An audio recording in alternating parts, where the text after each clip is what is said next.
before this that he is offering a medical perspective as a psychiatrist. I'm not lying about that, right? No. And my work with this has started from a personal perspective, but there's no time for that. I had to take that slide out. So. Moving right along, where we're going, the spiritual piece of this is ever present, and I realize there's often a lot of pushback about that. But these dreams occur whether or not the person has any kind of religious grounding, whether they are agnostic, atheist. The dreams come to all of us. So looking into a biblical frame of reference, which I grew up with, constantly in the Bible there's this image of forgiveness, grace, mercy, and also the mysterious intervention of divinity or self, however you perceive that. And the one direct quote in Colossians, he delivers us from the power of darkness and transfers us to the kingdom of his beloved Son, in whom we have redemption, the forgiveness of sins. So if any of you were brought up in some version of a Christian frame of reference, it's the redemption which is usually related to forgiveness. Now again, you can shove back on that.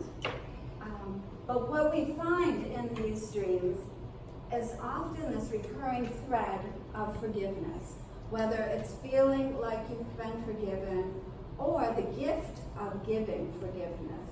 So it's not unilateral, it goes both ways. This idea of healing what's broken.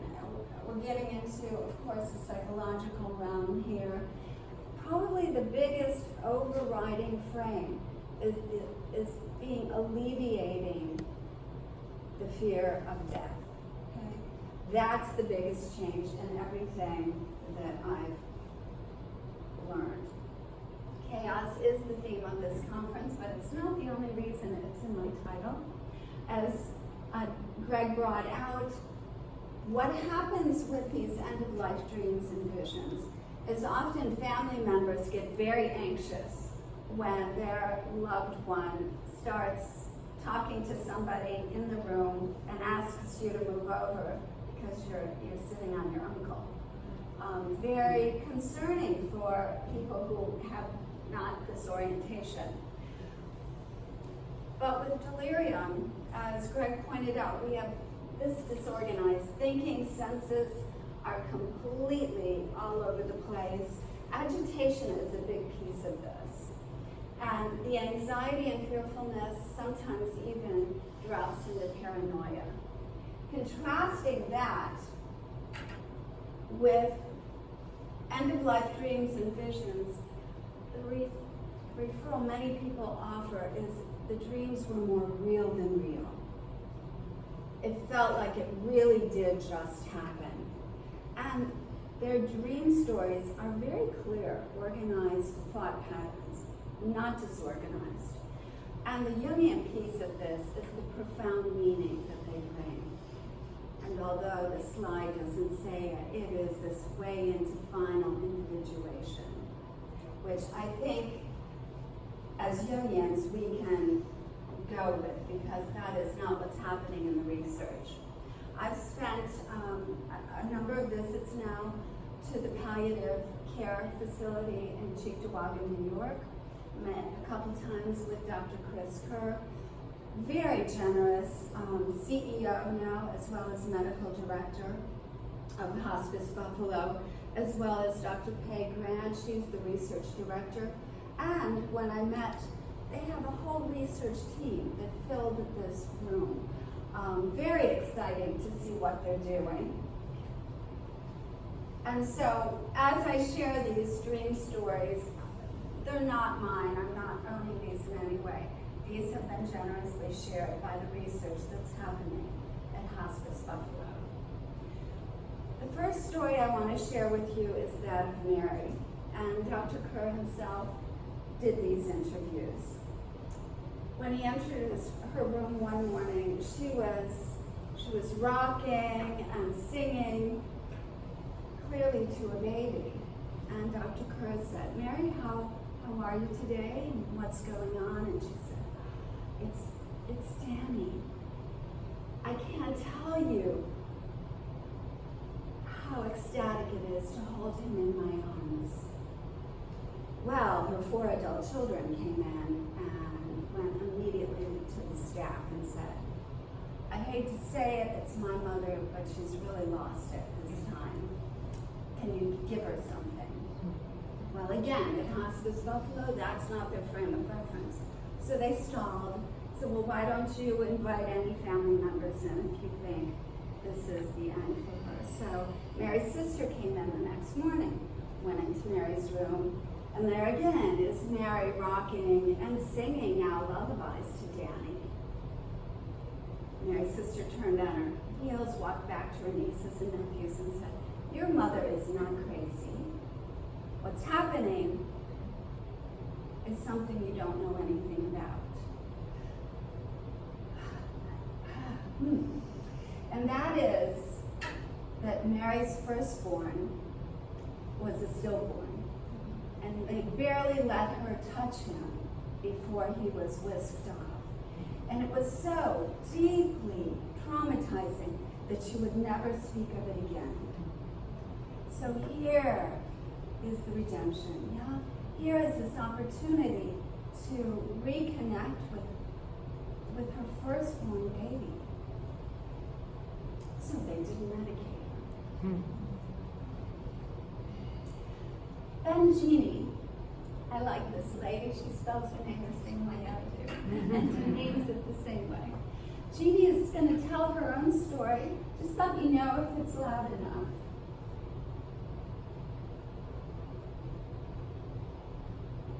This was a very significant thing. But when I woke up, I was happy. It left me with a good As loud as I can get it. Something was there. I was in bed. My people were walking very slowly by me. It's not coming out of the computer though. Side, I didn't know, but they were all very friendly, and they touched It's me coming on out of the computer. the hand when they were by.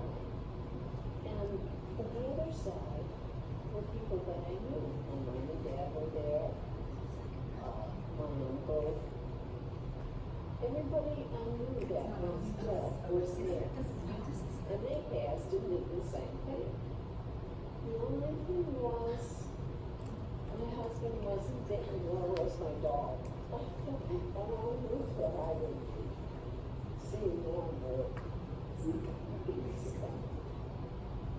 During the period of time that after I woke up, the next day I assume, and I felt good. I felt good to see some people. The other ones didn't bother me either. I only told my family that I was happy about it, and that's what they asked. How does it make you feel? Well, I feel good about it. I thought it was a good dream, but boy, I remember seeing every piece of their face. I mean, I know that was my mom and dad and uncle and my brother-in-law. I had seen my mom recently. This was a very significant thing. But when I woke up, I was happy. It left me with a good feeling that something was there. I was laying in bed, and people were walking very slowly by me. The right-hand side, I didn't know, but they were all very friendly, and they touched my arm or my hand when they went by. But the other side were people that I knew. My mom and dad were. Sorry, Mary and Jeanne. I'll give you a brief synopsis. I hate this because they gave me these as a gift. What she's telling us is in her dreams, people who were deceased were passing by on her right side, and each as they passed in the dream would touch her arm or her wrist or her hand. She didn't know them, but she felt they were friendly and kind, and she was okay with it. But then on her left side, the touch and the connection was with people who knew her. But when I woke up, I was happy. It left me with a good feeling that somebody was there. I was laying in bed, and people were walking very slowly by me. The right hand. Shucks. I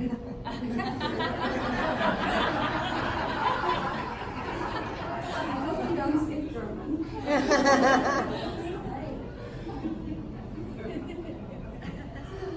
That's very fun. So, she felt very happy and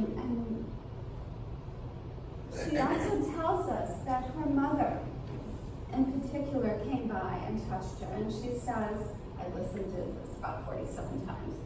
She says, my mother and I didn't always get along perfectly when she was living, but now we've made amends. Do you want the thing? Okay. Do I get extra time for this? Greg didn't use all This was a very significant thing. But when I woke up, I was happy. It left me with a good feeling that somebody was there. Significant. I was laying in bed, and people were walking very slowly by. Somebody was there. The right-hand side, I didn't know, but they were all very friendly, and they touched my arm or my hand when they went by. But the other side were people that I knew. My mom and dad were there, my uncle. Everybody I knew that was dead was there. And they passed and did the same thing. My husband wasn't there, nor was my dog. And I knew that I would be seeing them or hoping to see them. During the period of time that after I woke up, the next day I assume, and I felt good. I felt good to see some people. And the other ones didn't bother me either. When I told my family that I was happy about it, and that's what they asked.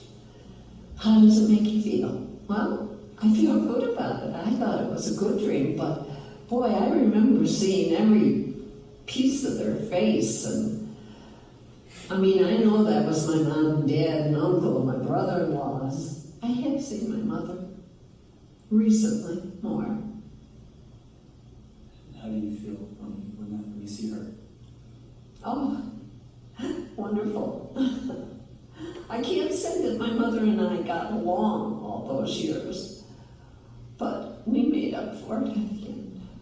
Yeah, but I never realized it as much as lately. It seems like I'm doing more and having more substantial dreams. And if people would understand them or go poo-poo and, say, I don't believe in that kind of stuff, I think more and more people are getting a little bit more hip to dreams than they were before. All right, so with Mary, it's tactile. Yeah, the touching, clearly emotional, lots of affects, specifically when she talks about her mom, but also the happiness there. Let's see if Paul is going to join us. Paul. Ah, hi. Okay. This is supposed to have sound too.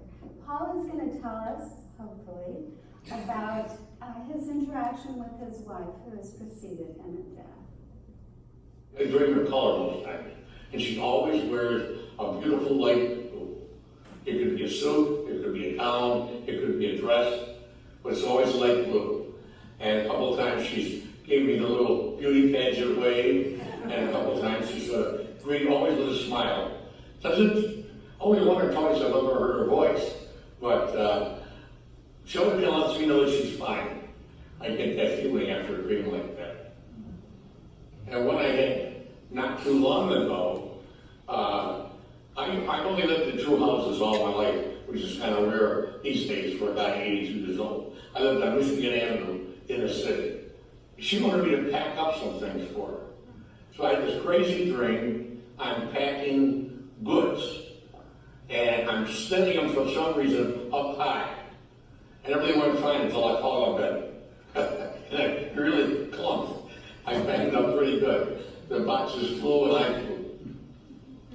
Another thing that I've dreamt of quite often, not lately, I'm back in the service.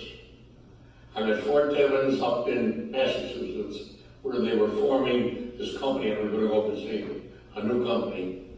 And the guys are all young.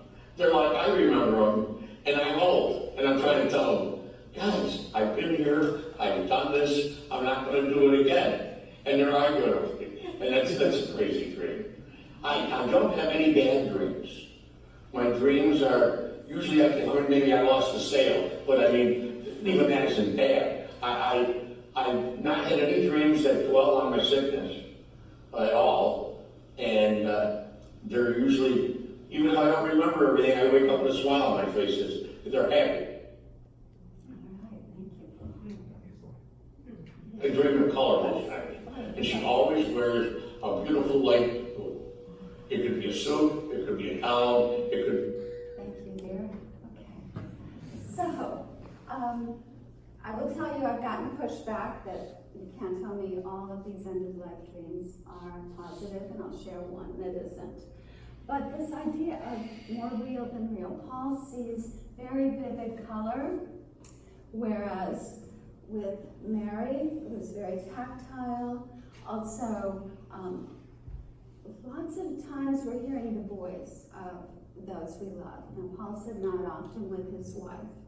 There's stories of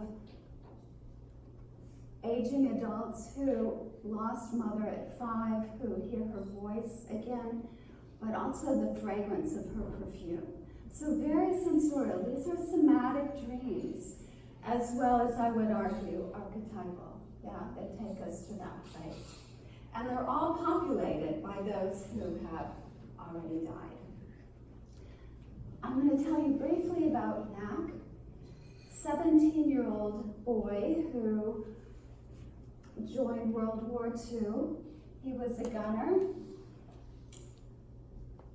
in the attack on Normandy. He came in on the beaches when that invasion occurred. He survived it. But in the last few months of his life, he was admitted to Hospice Buffalo because for 3 weeks he just was not getting any sleep at all. And his family was really concerned about him. So when Dr. Kerr walked in to see Mac, he said, what brings you here? And he said, a war problem. The problem was these recurring dreams, PTSD. We didn't talk about it much with our World War II vets, but that doesn't mean it wasn't there. For those 3 weeks, what was happening is not the invasion itself, but the aftermath. His job was to carry the dead and dying back to the ship. And in his nightmares, he's surrounded by the dead. And that was so horrific, he wouldn't go to sleep because he doesn't want to reenact that. But just in talking to Dr. Kerr, and one I will say, they've told me at palliative care, is there's not a therapeutic intervention with these dreams. So where could we go, right? Simply the sitting and witnessing. Just by hearing these dreams, the next time Chris Kerr walked into the room, he said, I'm okay. I said, okay, so what's changed? He said, well, now my dreams are either nice or neutral. And nice was dreams when he saw himself being honorably discharged from service. The other neutral dream was he was back on the shore in Normandy. And a soldier walked up to him that he did not know. And he said, okay, Mac, just like you tried to take care of all of us, we're going to come back for you when it's time, so you won't be alone. And that ended the nightmares for him, but it also ended 67 years of these nightmares. So when you think about these dreams, it is the opportunity for final individuation, no matter how you frame it, even when the dreams are very distressful. That's the alarm going off. So transpersonal, yes, of course. We're talking to the dead, we're making peace with the past. And this feeling to me that I hear that it's so reassuring to me personally, is being well received by the other side, by those that have passed before us that we love. I had one woman ask, so what if you're divorced and is he gonna come? Not that I've heard of, so I think we're safe. So this is a frame of reference. I think it's so true for the Jungian frame, that these dreams offer an opportunity for final individuation. So much more the reason not to medicate them away. And I'll just share with you, as we finish, a term that is used by Dr. Kerr, light within the darkness of dying, kind of reflects back to that quote about redemption in biblical terms. And also dying is illuminating. Of course, we're talking about end-of-life review and a conclusion. And there are now a lot of references out there. So please carry on with this.